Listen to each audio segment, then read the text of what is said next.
নমস্কার বন্ধুরা, ঘরোয়া রান্নায় সবাইকে স্বাগত। আজ বানাবো খাঁটি বাঙালি স্টাইলে আলু দিয়ে মাটনের পাতলা ঝোল। দেখে নেওয়া যাক রেসিপি। নিয়েছি এখানে 4টে পেঁয়াজ টুকরো করে নিয়েছি, একটা মিডিয়াম সাইজের টমেটো নিয়েছি পরিমাণ মতন আদা কুচি, নিয়েছি 4-5টা মতন শুকনো লঙ্কা, 3-4টে কাঁচা লঙ্কা। এগুলো সব দিয়ে মিহি একটি পেস্ট তৈরি করে নেব। এখানে 1 কেজি পরিমাণ খাসির মাংস ধুয়ে পরিষ্কার করে নিয়েছি। দিয়ে দেবো এর মধ্যে 2 চামচ টক দই, দেব পরিমাণ মতো নুন,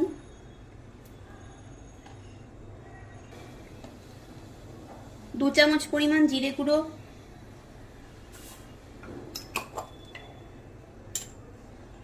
কাশ্মীরি লঙ্কার গুঁড়ো, দেব ধনে গুঁড়ো 1/2 চামচ, হলুদ গুঁড়ো 1.5 চামচ, আগে থেকে যে মশলা দিয়ে মিহি পেস্ট তৈরি করে নিয়েছি সেটাও দিয়ে দিলাম। দেব 2 চামচ রসুন বাটা, ওর মধ্যে আমি রসুন বাটিনি বলে আলাদা করে রসুন বাটা দিয়ে দিলাম। এবার এই সব দিয়ে ভালো করে মাংসটা মেখে নেব। মাংস মেখে নেওয়া হয়ে গেছে।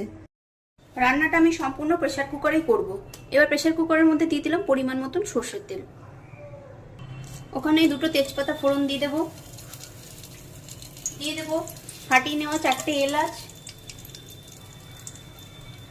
4-5টা লবঙ্গ আর দারচিনির একটু টুকরো, 4টে মিডিয়াম সাইজের পেঁয়াজ কুচি করে নিয়েছি, সেটাও এর মধ্যে দিয়ে দেবো।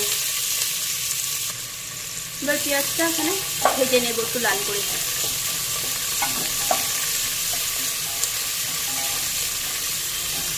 পেঁয়াজ ভাজা হয়ে গেছে। এবার ম্যারিনেট করে রাখা মাংস এর মধ্যে দিয়ে দেবো। মশলার বাটি দেওয়া জল কিছুটা। এবার ভালো করে মাংস এখানে কিছুক্ষণ কষিয়ে নেব।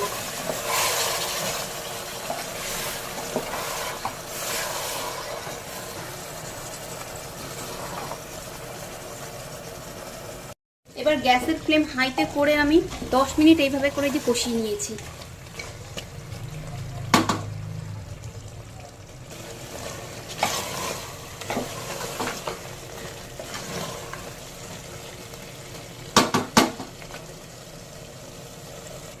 এবার ঝোলের জন্য দিয়ে দেবো পরিমাণ মতন জল।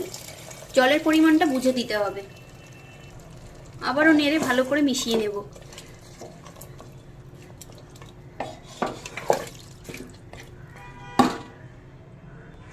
এবার আগে থেকে কেটে ধুয়ে রাখা পরিষ্কার করে রাখা আলুর টুকরোগুলো এর মধ্যে দিয়ে দেব। এবার খুন্তি দিয়ে আলুগুলোকে একটু ঝোলের মধ্যে ডুবিয়ে দেব। এবার প্রেসার কুকারের ঢাকনা বন্ধ করে 2টো সিটি দেব। 15-20 মিনিট পর প্রেসার কুকারের ঢাকনা খুলে মাটন সার্ভ করে নিয়েছি। এভাবে একবার আপনারাও বানিয়ে নেবেন, আশা করছি আপনাদেরও ভালো লাগবে। খুব শীঘ্রই দেখা হবে নতুন কোনো ভিডিওতে। সবাই ভালো থাকবেন।